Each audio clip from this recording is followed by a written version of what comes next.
come roaring back once this crisis is over. In the past few weeks, our government introduced a series of measures to do just that, but we know there are more people to help, more work to be done. So today, we're announcing $62.5 million to support fish and seafood processors through this crisis. As we fight COVID-19, people who work in fish and seafood processing plants across the country are playing a crucial role when it comes to getting food to our tables. This funding will help ensure that they can safely continue their important work. We're giving more money to processors so that they can purchase personal protective equipment for workers, adapt to health protocols, and support other social distancing measures. For example, fish processing plants could buy new equipment like freezers or storage space so that their product, food for Canadians, can stay good while they respond to a changing market.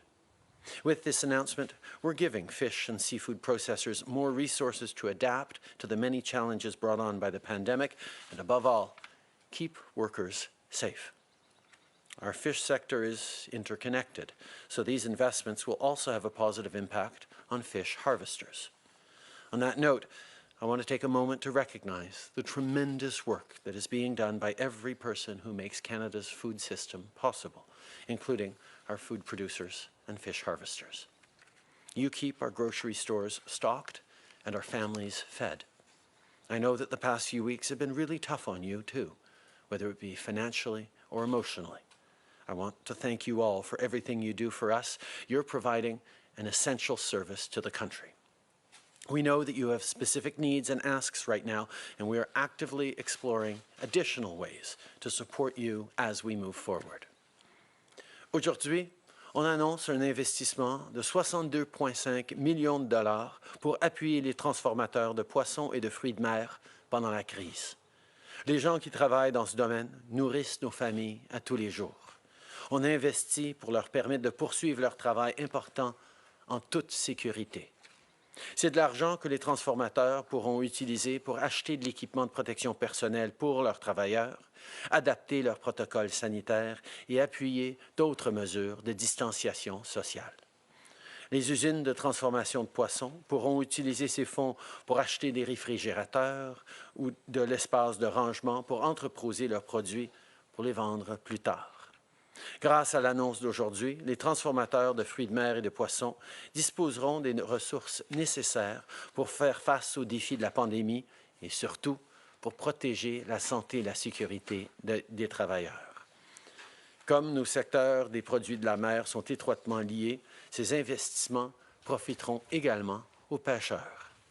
Je veux d'ailleurs prendre un moment pour souligner le travail incroyable de tous ceux qui travaillent dans le domaine de l'alimentation. Vous remplissez les étagères de nos épiceries de produits frais, cultivés chez nous. Je sais que les dernières semaines ont été très difficiles pour vous aussi, que ce soit pour le plan financier ou émotionnel. Merci pour tout ce que vous faites pour nous. Nous savons que vous avez des demandes et des besoins particuliers et nous continuons d'évaluer plusieurs façons de vous aider. Comme je l'avais mentionné hier, je me suis entretenu avec les premiers ministres des provinces et des territoires et nous avons notamment parlé de la réouverture graduelle de l'économie. On travaille avec les administrateurs en chef de la santé publique pour établir des principes et des normes qui nous serviront tous. L'économie et les réalités de chaque province sont uniques, donc le timing et les mesures précises vont être différents d'une province à l'autre. Cela dit, il y a un travail de coordination important qui doit se faire à l'échelle nationale pour éviter toute confusion. On est en train d'établir un plan fondé sur la science, les données et l'avis des experts qui témoignent de notre ambition commune de sortir le pays de cette crise. La prochaine phase sera cruciale. Si on ne met pas les bonnes mesures en place, on pourrait perdre tous les progrès qui ont été réalisés jusqu'à présent. Nos discussions se poursuivent. On va continuer de travailler ensemble pour assurer la sécurité de tous les Canadiens. Yesterday, I had a call with the First Ministers and we talked about putting together a joint statement outlining what needs to be done to reopen the economy. We're working together with Canada's chief medical officers to establish principles and guidelines for us all. We have to be mindful that the economy and the realities of each province and territory are unique, so the timing and specific measures will be different across jurisdictions. We need a coordinated approach nationally to avoid any confusion amongst Canadians. We're working together on a plan based on science, data, and expert advice that lays out our common ambition to see our country through this. If we don't get the next phase right, we risk losing all the progress we've made so far. These conversations are ongoing, and we will keep working together for all Canadians. Tomorrow, there won't be any press conferences either by doctors or myself, so I want to close this morning to talking directly to young Canadians, as I do every weekend. To all the kids watching out there, you're doing great. Keep helping out around the house, try to keep up with your schoolwork, and above all, stay positive. This is a tough time, but we're going to get through this together. And to young people out there, many of you are students who need extra help, and we're here for you. This week, we announced a series of measures to support you during this crisis. But we need your help, too. This is a moment in our country's history that we will look back on and ask each of ourselves what we did for our community, for our country.